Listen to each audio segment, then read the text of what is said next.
Each one of us created different. We're not infinite. Created, and we're here to return to become gods. We're here to return to be gods. That's the main idea of life. We're here to choose the way of life, to choose life. So we choose life by these midot of Hashem. We're discussing the midot of Hashem, how the Creator deals with the world. We're approaching Hanukkah. Hanukkah, we see a tremendous showing of mercy that Hashem showed to His kids. Right? There's nature. In nature, there's rules, all kinds of rules of nature. The strong, they win the weak, and the many defy the few. These are, Hashem makes nature. But Hashem makes also a whole other system that when you call upon Him and say, Creator of the world, we really need you. So the supernatural comes and infuses the nature and obliterates the nature. And we have Hanukkah, and we have Purim, and we have Pesach. So we're really in the season of miracles now. We're getting ready for Hanukkah. We're getting ready. Hanukkah is not a celebration of the past like any Jewish Yom Tov. We never celebrate the past. We're always celebrating the present. Through Hanukkah, Hashem opens up our eyes to see what a special relationship we have. Right? He showed it to us then. Right now it's hiding, but we believe through our emunah, and we call upon the mercy of Hashem to also shine into our bayamim ahem bazman hazeh. That mercy that He showed us back at that time, it's essential to Him now. It's true to Him now, and we're requesting that mercy to be revealed in this world upon all the creatures of this world that need so much mercy. We see that calling upon the mercy of Hashem is something that we're constantly involved in every day in davening. Right after Amidah, so we say Hashem, Hashem, Hashem, we're requesting the midot of Hashem. And like we said this over and over, we'll say this again and again, that calling upon the midot of Hashem has different ways of how to activate or request the mercy of Hashem in the world. It could be done by calling upon Him, by calling His names. Hashem made it that He has names, and when His names are called, He answers. And He gave His boys and His girls and His world, His nation, Am Yisrael, He gave us His names, He gave us a Torah. So one way we understand of calling Hashem is by calling Him, Hashem, Hashem, El, Rachum, V'Chanun, by saying these holy words. Is what Hashem told Moshe Rabbeinu, whenever Am Yisrael needs mercy, let them stand in front of me, wrap in a talit, and say this, call me, and I'll appear, I'll show them. But we said that the Rishonim speak about the real way to activate the midot of Hashem. We see that we go to shul hundreds and hundreds of years and thousands of years, and we say, how many millions of times did we ask Hashem, and the mercies in the heavens, and the world is in so much pain. So the Rishonim speak about that it's not enough to just call Him by His name. We have to call Him by His essence. How do we call Him by His essence? By becoming Him. When I have a opportunity in my life, someone's annoying me, someone's upsetting me, someone wronged me, and I could naturally, give them a natural response. But I choose to call upon God's deeper mercy by activating my deeper mercy. And I say, I'm going to go deeper into my mercy, and I'm going to actually incorporate a godly personality, a godly midah in my being. Then you're not just calling Him by words, you're actually inviting Him into your essence by becoming like Him. So when two things are similar, everyone wants to be close to God, right? You want to be in dvikut, you want to be close to God. Being close to God, in spirituality, closeness, there's no distance, there's no metric system there. Closeness is similarity. How similar are you to God? Kamata domeh, right? Tselem dmut, tselem Elohim and dmut. Dmut is liot domeh. So by us emulating and bringing in these godly attributes into our life, meaning activating human mercy, our human awakening of mercy is not human. Meaning, if we think we're just human, that's a minimization of what man is. Man is also human. He's not just human. Man is a co-creator with the Creator, a co-partner with the Creator. We're chelek Elohim al mamish. Okay, so today we're going to discuss the first one we discussed was Mi el kamocha, and we spoke about the midah of savlanut last week. We're going to continue discussing savlanut because we're going to see that the Ramak, for him, savlanut is the entire life, and in a certain sense, all the midot really are to touch this nekudah of savlanut. I wasn't here last week. The midos are the ones that we Open Aron and Shay and Shul. So when we open the Aron and Shul, let's say on Shalosh Regalim, we say Hashem, Hashem, El Rachum V'Chanim, or in Slichos, right? The whole Slichos, the 13 midos. These 13 midos are brought also in another place in Tanakh, in Micha, in different words, and that's the words that we're discussing. So it's not El Rachum V'Chanun. It's the pasuk. You have Tomer Devorah. It's kedai to know this pasuk by heart because he's going to say this at the end. Because whenever you're like in a situation, you could say, "Oh wait, I realize I need that midah now." So you should always really this. The couple of psukim at the end of Micha, Mi el kamocha, noseh avon v'over al pesha l'sharit achalato, lo yachzik la'ad apo, yichafetz chesed hu, yashuv yirachamenu, yitposh avonotenu, tashlich u'mitzulot yam kol chatotam. Uten emet liYaakov chesed la'Avraham, asher nishbat la'avotenu mimei kedem. These are the 13 midot of Hashem, as are described in Micha. They are identical to the 13 midot of Moshe Rabbeinu. I mean, Moshe Rabbeinu saw the midos of Hashem. Hashem is one, and he saw him, and he saw this revelation of mercy. But Moshe Rabbeinu's prism and his way of describing it in Torah Shebechtav in a very high way is through those words. Micha wasn't a prophet that saw the same revelation of the mercy of Hashem, but in his vision, every Navi described Hashem in their words and their vision, but really they're describing the same thing, the same.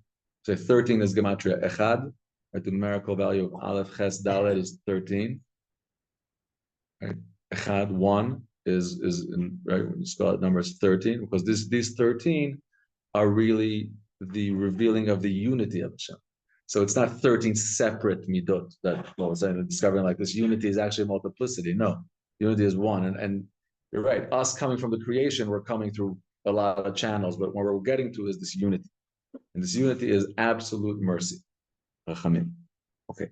So today we're going to discuss the second midah of Hashem called Noseh Avon. Noseh Avon, which literally means lifts up the sin. This is a midah of Hashem, that he lifts up the sin. And let's see what this means to him and what does it mean to us. This midah is even a greater. So it's interesting. So if you have 13 midot of Rachamim, you're thinking like, give me mercy or don't give me mercy. Like, what's this like 13 types of mercy and like intricate like ways of mercy? So we're going to see also in Hanukkah. Hanukkah, obviously, we experience a great miracle. So what we experience is the love of Hashem, the supernatural attitude of Hashem, just come in and blitz away nature and wash away everything and give it amazing victory. So the bracha of Asher Kiddishanu Mitzvotav V'Tzivanu Adlik Ner Chanukah has 13 words. Not every bracha has the same amount of words. For example, Hamotzi Lechem Min Haaretz has 10 words. It's extremely significant. The place can bring down this kavanot, the 10 sfirot when you're holding the bread, to put the 10 fingers on the bread and to have the kavanah. In getting the bread to grow from the ground, there's 10 processes, right? The malachos of Shabbos, Achoresh, Azorah, the 10 stages of coming that man needs to do to bring bread. So bread is symbolized by 10, and 10 is the 10 sfirot. This bracha has 13 words, and it's not a coincidence. Because the Bekubalim write that in every word of, like we say, Baruch is the first midah of Hashem, and Ata is the second midah of Hashem. So the showing of yes, it's one. There's one creator, and it's one attitude and one mercy. But the channels of how this comes into the world, he chose it to be 13. And this is a very, we see this, now that we're in the Hanukkah season, we'll have this supposed to see this in Hanukkah. So in Hanukkah, the first night you have kavanah for the first midah of Hashem. The second night you have the kavanah for the second midah of Hashem. That means there was a ongoing showing of mercy and the love of Hashem that took place in Hanukkah. So the 8th day was like, wow, like supernatural. Over there is all the 13 midos of Hashem shine. That's Zod Chanukah. That's the super special day of Zod Chanukah. But we see that the mercy of Hashem is revealed midah upon midah and more and more. So the first midah was Mi El Kamocha, just described Hashem as being a super embarrassed king that could really stand any type of embarrassment. He gives you his credit card, go buy me food, and guess what? You go and buy him a stick and you hit him with it. And he has sablanut, right? He gives you strength to sin, to bring godliness into the world, and you take the strength and Chas Shalom do the opposite. He doesn't hold it back. He doesn't dry it up. No, it's a great midah of sablanut. Now let's go deeper. Noseh Avon. Gadol, so this is a midah that's greater than this midah that we just mentioned. שהרי לא יעשה אדם עוון שלא יברא משחית. כדתנן, העובר עבירה אחת, קונה לו קטגוריה אחד. We learned the Mishnah in Avot teaches us that every action that a person does has angelic repercussions. Everything that we do creates angels. This is who we are. Whether you like it, you don't like it, just, understand it. We are. This is how it is. This is how Hashem made us. Now, obviously, a person does a mitzvah, even a machshava tova, dibur tov, any mitzvah that a person does creates a malach. This malach is infinite. The malachim are his. Now, what if chas v'shalom a person does avera? He creates a mashchit. He creates a negative malach. He creates a negative angel, an accusing angel, a dark angel. And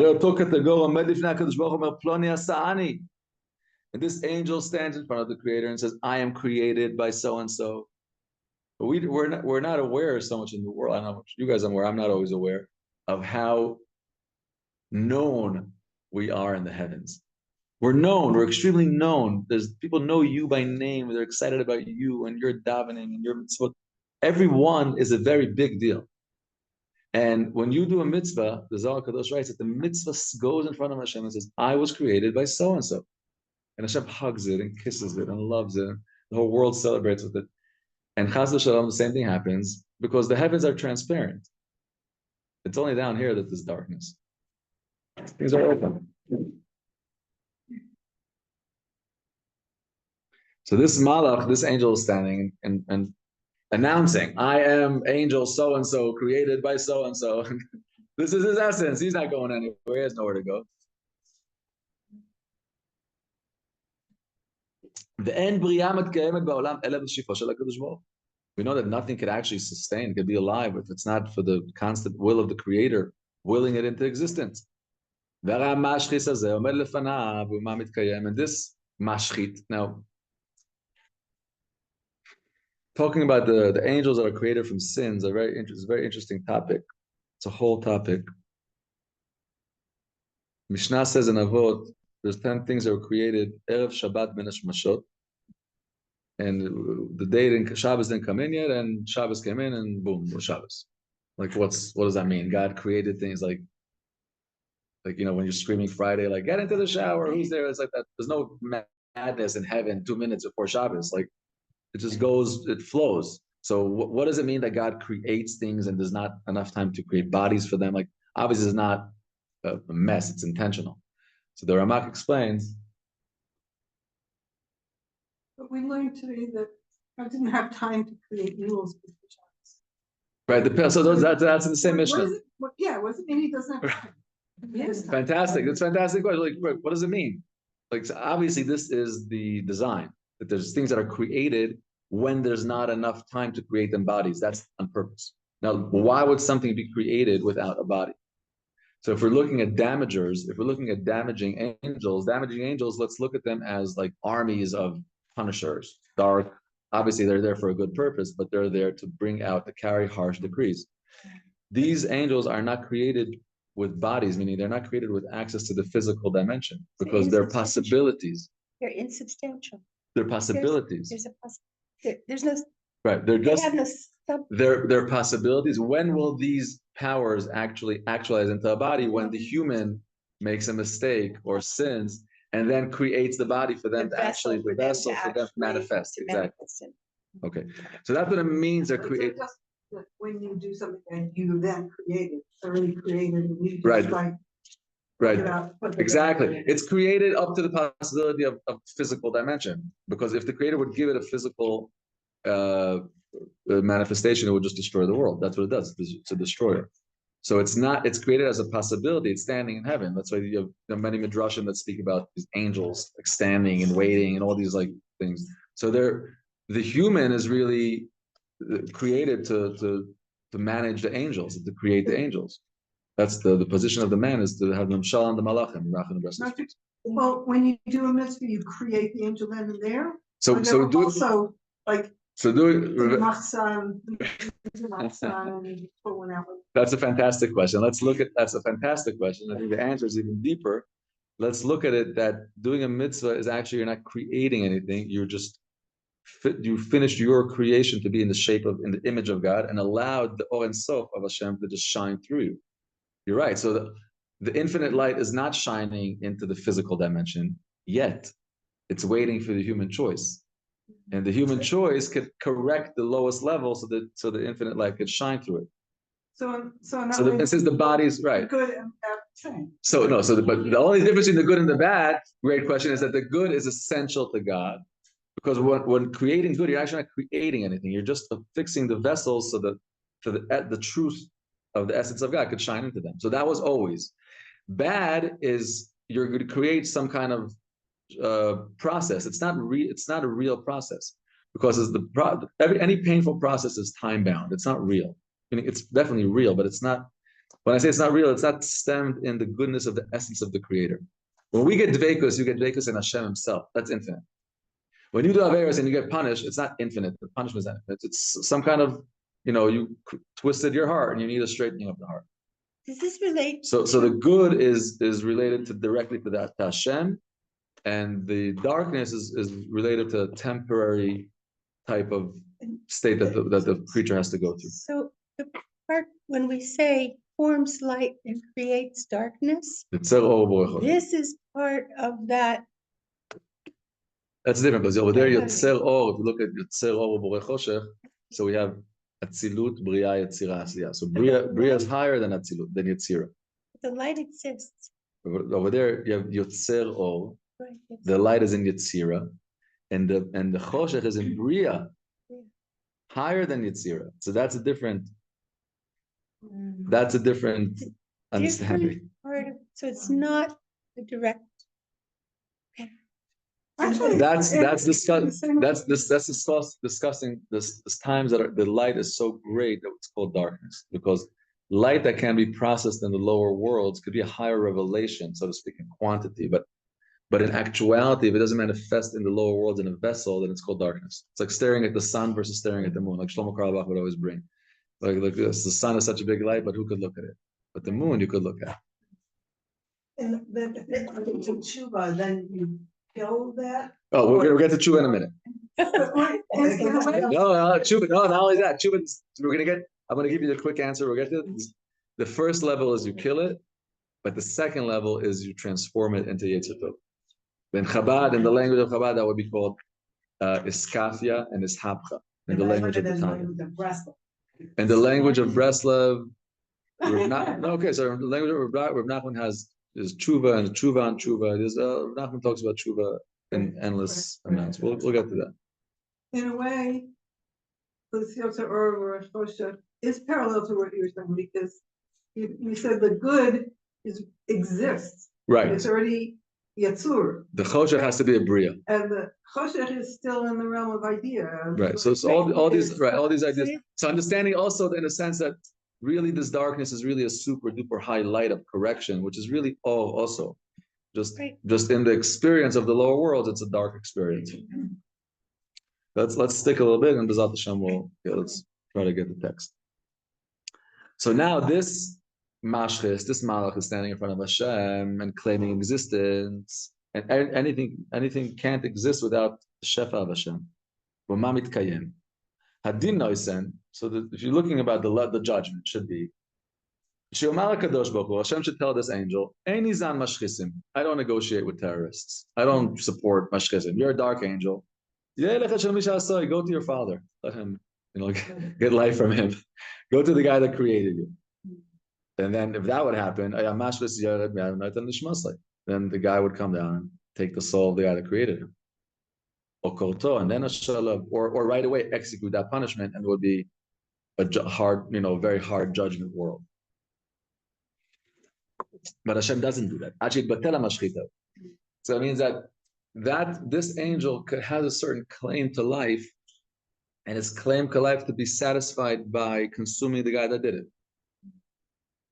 That would definitely settle his claim. Like if he has a hardcore claim, like you're a Russia, and he could go ahead and all his wrath and fire burn this guy to the ground. He would feel okay. That the evil is happy once it burns itself out. The evil, as it shows, like all the evil that we're seeing in the world, it's not. What's nice to see about evil is it's always the last time you're ever going to see it. Like whenever evil gets to show its face, it's the last time Lishamdam adead. Hashem only allows evil to manifest right before its total destruction. Like we see by Haman. Haman is a prototype for evil. Right? Hashem takes him higher and higher and higher and higher and higher and higher till the 50th tree. That's how it is. Always Lishamdam adead. It's always Hashem is always doing that. So Hashem, it could have been the same thing here also. Hashem could have told him, go back to your source and to have your business with him. The kadosh Baruch Hu is second. The kadosh Baruch Hu doesn't behave this way. In other words, sovel, right? Savlanut. He's noises, and noise means carrying. The sovel, which is sovel, is also another term of carrying, like a sabal, he carries the weight of this burden. It's just how he gives life and nourishment to the entire world. He also gives food to this dark angel, to this mazik. Till one of three things happen. Means Hashem gives this credit, and he's waiting for one of three things to happen. The best is that the guy does tshuva. Right? You give a guy a pause, and meanwhile, we know that it says that the Mishnah says that every day a bas kol, there's a heavenly voice that comes out every day, a constant heavenly reminder that's calling the souls, saying, remember life, remember the Torah, remember, woe for the embarrassment of the Torah. These are constant heavenly voices. So the Baal Shem Tov says, what do you mean? Like, if a guy comes to me and tells me he's hearing voices from heaven, I mean, here in Tzfat, I don't know, it could be a little normal, but even over here, it's a shtickle weird. Like, you know what I'm saying? Like, it's not so. And if you don't, no one's hearing it. So why is the bas kol coming out? For who? Like, so it means the bas kol coming out doesn't mean you're hearing voices. If you're hearing voices, talking, go get it checked out. But the bas kol comes out means the thoughts of tshuva that we have. Tshuva. Everyone in this room, hopefully, right, we're doing tshuva, or every yid is doing tshuva. That means that in parts of our life, we had these thoughts of tshuva that just came into our head. Where? From who? Why? These are there's a constant flow of a river of thoughts of tshuva that's never ended. Kol gadol v'lo yasaf, endless flow of tshuva that's coming out from Har Sinai. I mean, from this essence, from this Har Sinai doesn't mean from the physical mountain in the Sinai desert. It means from this experience of creation, joining the Creator in Har Sinai and Asaying Nasiv and Nishma. This echo, there wasn't a one time. We didn't move on from it. There's an infinite flow of meaning that's forever flowing into the souls. And that creates the many, many thoughts of tshuva that humanity experiences. So Hashem this could only happen in the rachamim of Hashem, the tremendous mercy of Hashem, that He makes this delay. Right? If it was immediate cause and effect, action and reaction, there'd be no time for this magic of tshuva to happen. But Hashem gives us time. Right? Kids. I watch kids fall sometimes. I'm thinking to myself, like, if this happened to adults, they'd be all in the hospital. Like, kids are falling. Hashem gives them this, like, I don't know, durability, or like this, like, catness, or resilience. Resilience, right? They're all the same. Hashem puts in nature these rachamim. There's a lot of compassion in nature, so much. So even the delay between the action and the reaction is a purposeful delay that's there for tshuva. Tshuva needs to take place in time. And it needs to take place, by broken people, by lost people, by far people. So there has to be a lot of time for these, like, thoughts to come in. So this is so Hashem. Meanwhile, what's Hashem doing with the army of these angels, of bad angels that are standing there and saying, feed us, support us. I said, okay, I got plenty for you. I'm waiting for your master, for your owner, for your creator to get his senses back. So without a person doing tshuva, let's get tshuva a little bit. Tshuva is extremely easy. Rav Kook writes that the reason that most people don't do tshuva is because they think tshuva is complex and a hard process, and they're meyayish on tshuva. Rav Nachman said, "En shum yeush," never ever give up hope, ever, no matter what or who or when or where. It doesn't make a difference. Tshuva takes not even a minute, not even a second. Tshuva is just a decision. How fast is a decision? It's just a decision. It's a direction in life. Your whole life you'll be unfolding that direction, but that moment is not even a second. As a matter of fact, tshuva is described as being l'mala min hazman, as an above the time experience. Like, it's really such a small realization that really changes everything that was and is, and it's really like a fusion of the above time in the time.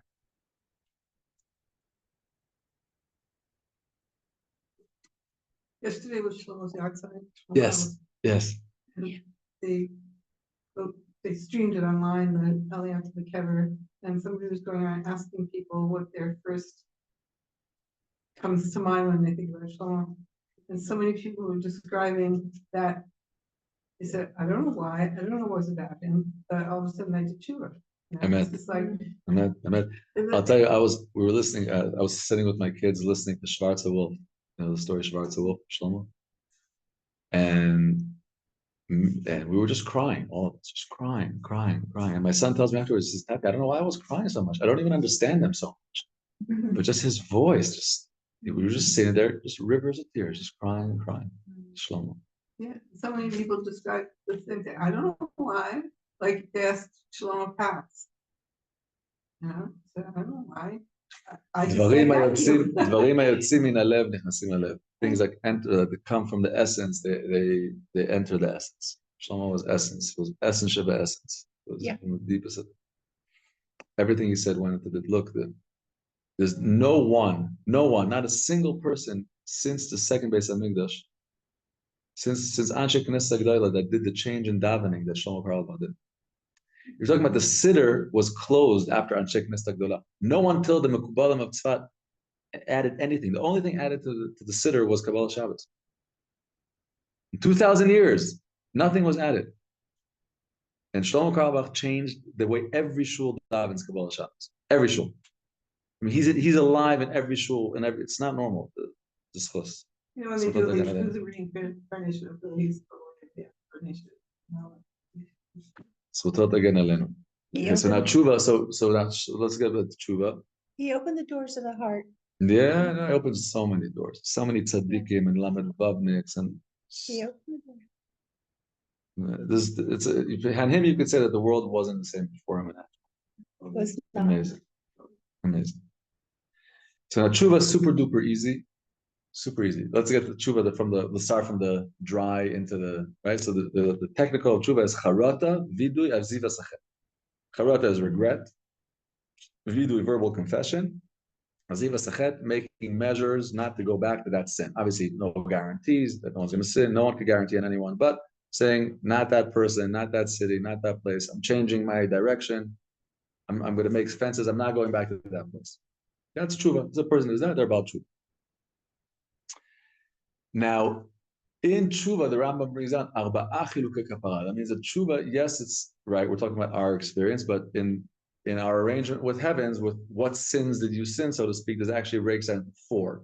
So there's like lighter sins, heavier, and the worst. So the lightest sin, if you have lighter sins, tshuva right away. That's it. If it's a heavier sin, then tshuva is accepted, but it's pending till Yom Kippur. If it's even the third category sin, so the tshuva is accepted, Yom Kippur is pending, and there has to be some pain and suffering. Now, pain and suffering doesn't have to be horrible, chas v'shalom, diseases or anything, chas v'shalom.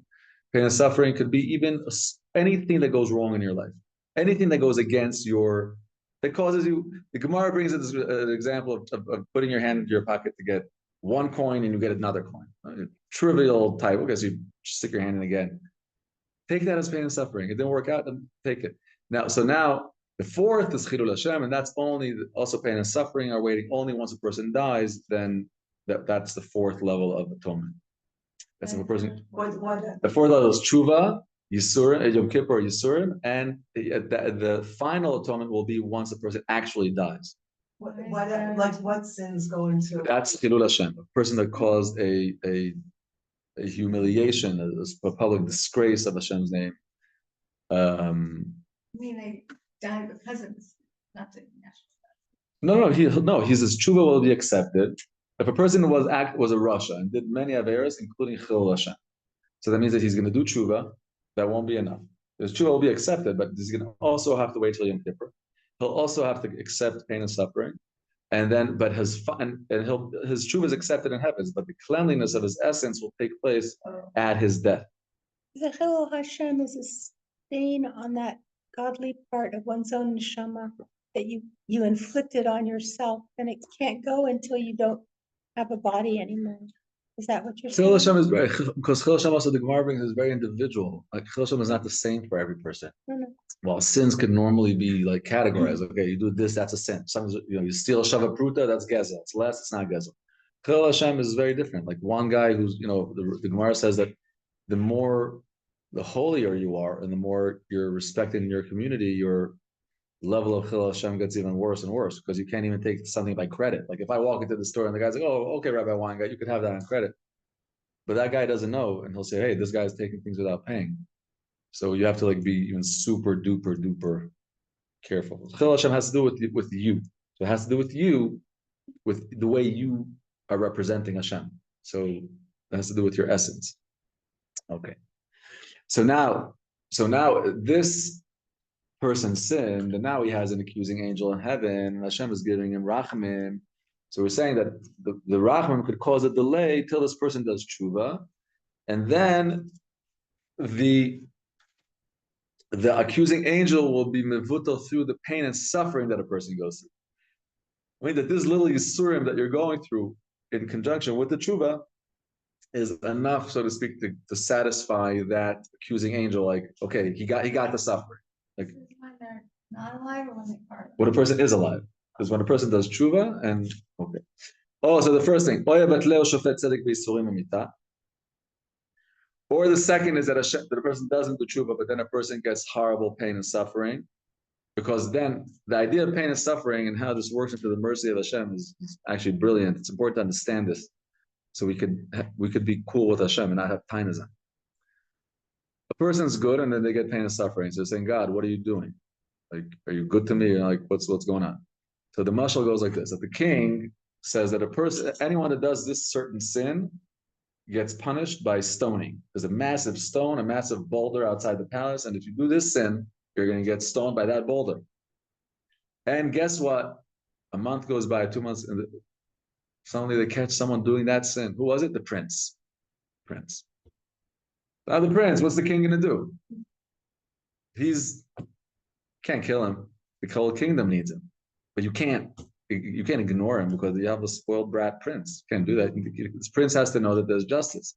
So what does the king do? He takes the stone and he breaks it to 1,000 little pieces. And every day they throw one little stone at the child. And then at the end, the king also fulfilled his decree that the entire boulder was thrown at the child. And also the child didn't die. So this is how Hashem behaves with us. A person does an avera, sometimes we don't understand the consequences or of the human choice. The consequences could be so great. A person says, how is it I turn on a light on Shabbos, I'm a chal Shabbos, like give me a break.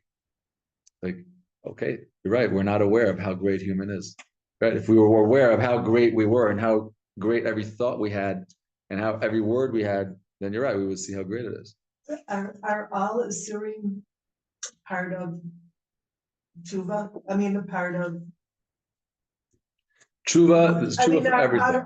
Are all Isurim because because there was a head? Like are all Isurim result of the head? No, the lifestyle of Torah and mitzvahs that Hashem gave us is not a result of a sin. It's the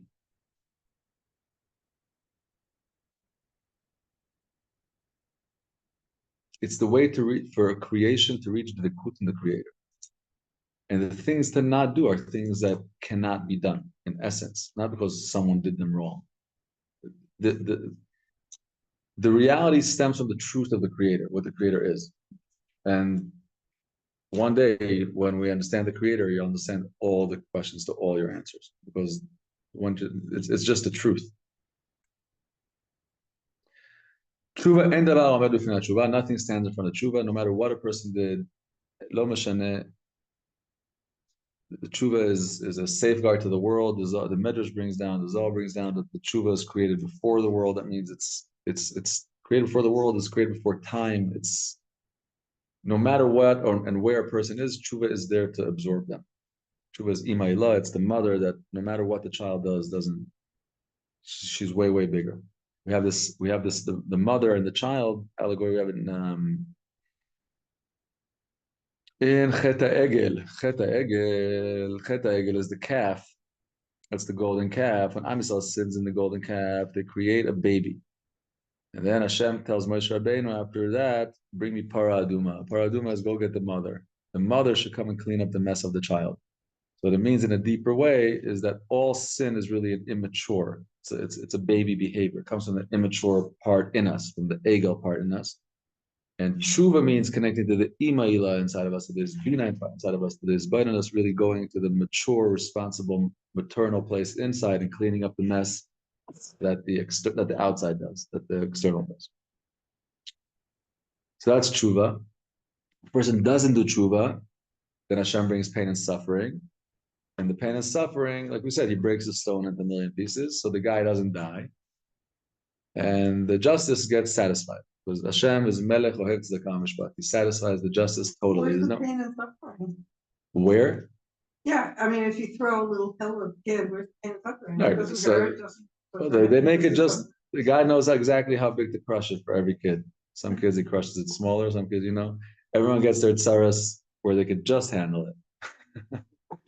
Just enough to bring you to tshuva, not too much to break you, not too little to handle it. Hashem is. But sometimes you break. Right. Sometimes people need to break.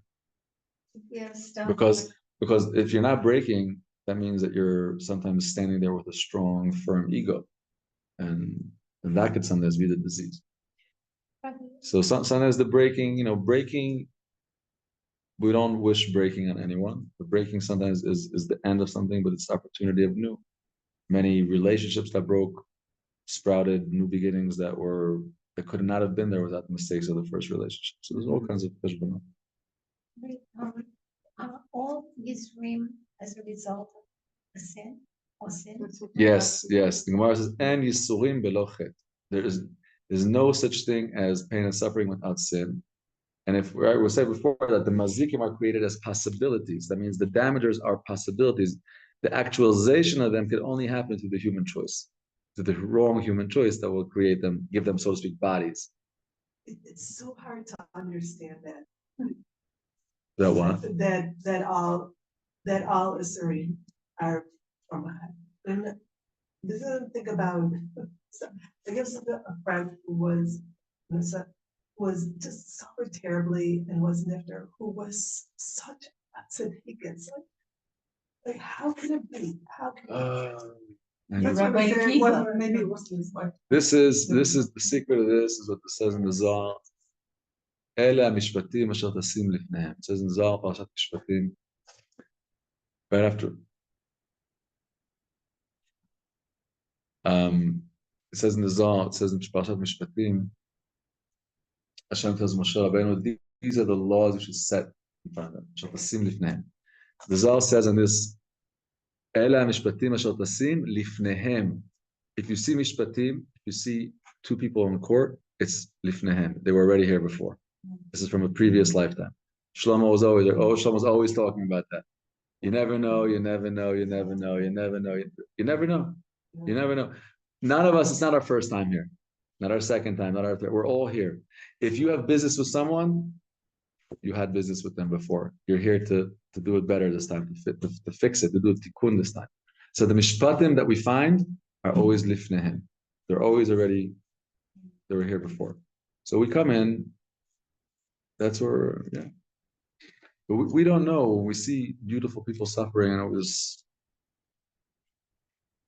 we're not seeing that it's like imagine a book that's 6,000 pages thick.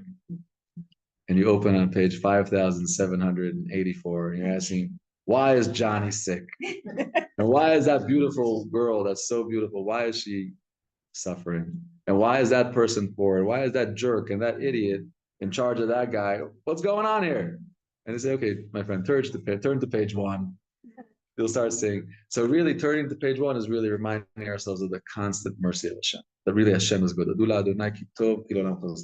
We're actually looking through the challenges of life right now to see the true midot of Hashem, that He's just good.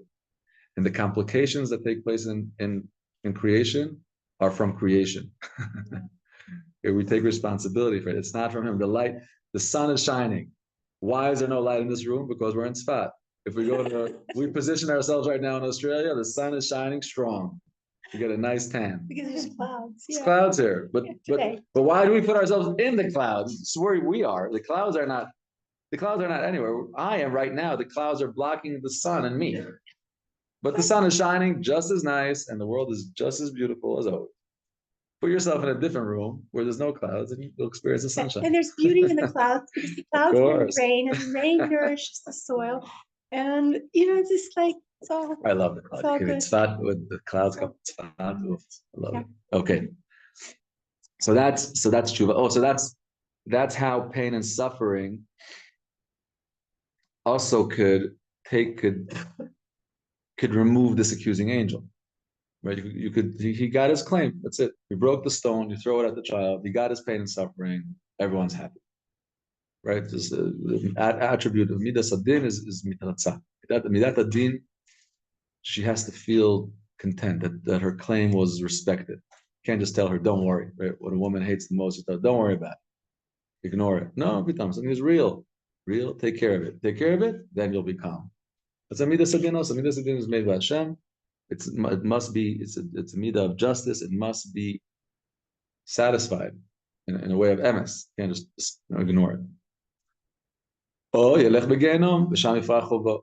third is, a person doesn't get pain and suffering in this world, then they get Gehenna. So Gehenna and pain and suffering really is kind of like the same. Gehenna, meaning pain and suffering, is Gehenna of this world. It's much, much, much, much, much better to get Gehenna here.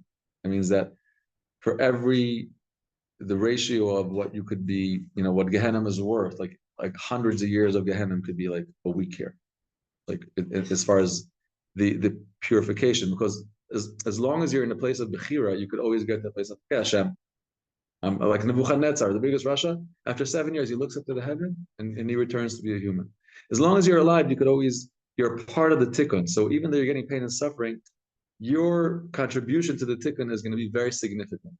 So it's very, very kedai. The Ramak in general is a tremendous fan. This is also Breslov, a tremendous fan of embarrassments. The Ramak writes that out of all the medicines that he saw in the world that could heal a person, his favorite medicine of everything is bizyainis. Because if someone embarrasses you, they really kill you, and it's really mechaper like misa, especially if a person changes color, they mamish die. And the Ramak writes that they could even get reincarnated during that embarrassment, because it's mamish a death. So they could mamish choose to really take it and to accept it and to be mamish get a new neshama, a new tikkun, and they be part of that from dying. So the biggest tufa, the biggest thing that he found was bizyainis. Like they loved it. In Breslov, they say Rav Nachman has a famous Torah that ikar tshuva. Ishma bizyono yidom ve'ishtok. But the main tshuva is when you hear your embarrassment, you embrace it, and you're silent to Hashem, and you really know, it's a really cry to Hashem, like Hashem, fix me. I know that I'm wrong. But that's the ikar tshuva. So the Nachman said that he loves his chassidim so much. He took every Breslov chassid and he dipped him in the mikveh of bizyainis. He schmaltzed him in bizyainis. So if you're going the way of Breslov and you're getting impacted, my wife sometimes tells me, okay, I got a Breslover experience today. I'm like, I got some bizyainis, Baruch Hashem, you take it in, you love it, Baruch Hashem. So this is the best type of Yisurim, the best type of Gehenna.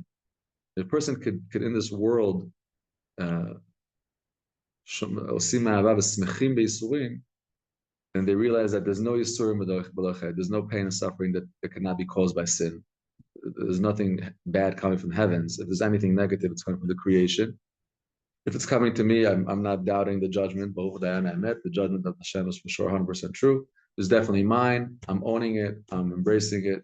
I'm taking responsibility for it, and I'm accepting it. So then, by doing that, your mamish you purify like Gehenna of whatever, Gilgulim or years or pain and suffering of the world. This is what Cain meant when he said, so Cain is telling Hashem tells Cain, why'd you kill your brother? He says, okay, you're going to have to leave now, leave Gan Eden. And Cain starts a conversation with Hashem. He says, is my sin so great that you can't sustain my sin? Like, that's it? Like, I pushed your buttons, God? Like, you're throwing me out? I got you upset? Like, you can't handle me? Okay, so I caused a little sin, What does it mean? Gadol avodim minaso? So Chazal says, Kol ha'olam ata sovel. Kain saw the way. He says, Creator, you're sustaining everything. And you can't sustain my sin. That angel that I created for my sin, they were seeing the angels, that the world was transparent then. So he saw that angel. He's like, okay, God, so you give him life. Like you give life to all the dinosaurs and creatures and, who knows what gives life. Meaning, I know that this is a midah that you have. Sustain him till I do tshuva. Cain really started, in a certain sense, the process of tshuva. Again, we're touching on the midah of savlanut. That means that this is a further level. This is not savlanut that I have for you. This is like right now, that's saying that you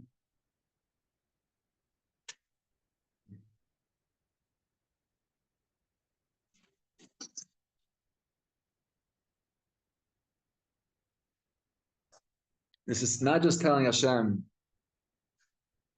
who mi el kamocha, wow, creator of the world, you have so much savlanut. But it's saying, no, I'm creating negative dark forces and they're alive and you're supporting them. It's not just like, okay, you're a savlanut. You have savlanut outside of you. It's a much bigger expression of the rachim of Hashem that he's feeding this malach hamazik. Why? To give me the time to do tshuva. But we couldn't create it without his consent. It's also Hashem that we should be able to. 100%. 100%. Right. So that's the first. Why would he create something and then not sustain it? Why would the creator create something and not sustain it? Yeah, it's like it follows. The creation could have made in a different way, that there's a certain level of mercy that you can't create a sin. But if you create it, then he has to take his credit from you. Meaning the level of mercy could have ended by the first level, saying, God, you have savlanut that you could sustain a sinner, but if it creates the sinner, but the sin itself will take revenge of the sinner. You don't have that much mercy. We're saying, no, you have more mercy than that. You're not even allowing that to happen. You're sustaining the sin till the sinner does total tshuva. That's even more, there's more bigger showing of mercy. This is what's yours. Ilmad Adam, kama tzarich sheyeh savlan. Let's bring this home. How much savlanut we should have in our human relationships.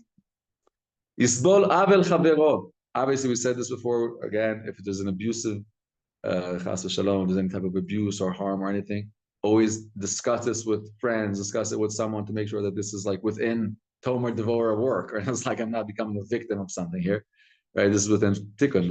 We're going to see there's times to use midas hagvura and midas hadin. We're going to get to that later on. When to call judgment, how to call judgment. In this umbrella of mercy, mercy, but there's times for judgment calls within the relationship of mercy. It means that a person has done something wrong to me, and the wrongdoing that this person has done is still working. It's still happening. And I developed this deeper attitude of patience to my friend. I'm waiting for my friend to do tshuva. I'm going to wait for my friend to realize it. I'm going to wait for him to get the right. It should come from him, right? Or till we'll just, ride it out. Time will take care of it. But again, this is a midah that Hashem deals with in creation. We see how. Us in our attempts to get dvekus, the key that we want is dvekut. We're here for dvekut, to become one and similar with Hashem. We're here to, through our human relationships, especially when they go wrong, especially when things are tough, especially when there's opportunity to sin, we're gonna override our natural selves. We're gonna override our natural responses. We're not gonna respond naturally from that place of shortness. No, I'm gonna do what's right. No, we're here to become deeper, to become more godly. I'm looking at this negative relationship or a hardship in a relationship as an opportunity for me to go into myself and bring out a hidden godly strength that I have inside of me. And it's only through this challenge and through you pushing me to this corner that I have to be so merciful. Gewalt. So may Hashem help us really reach this holy derech and awaken the midot of Hashem of the world, of the rachamim of Hashem on the world. The world needs so much rachamim, all the individuals, all the neshamot that need healing, that are stuck in anything. That the faucets of the heavenly mercy should open in our hearts and in the hearts of the heaven, and the whole world should be flooded with Mayim she'en lahem sof, or en sof, malei rachamim vegeula v'yeshua. So there's a proof here. It's that the saying, but who is the chassid? Is the one who says what's mine is yours, what's yours is yours, and what's mine is yours. And so Hashem, when we do an Avera, Hashem, in His infinite mercy, is saying, "What's mine is yours." He's giving us this opportunity to act, but He's also saying, "What's yours is yours," so that you own. Right. So it's yours. It's yours. You got it. Beautiful. Yeah, and so it proves His infinite chassidus of Hashem. That He gives us the opportunity to become a chassid of Hashem. Yeah. Whose phone is there? Oh, wonderful. I was looking at this and I'm thinking, where did it go? I don't want to push it to those.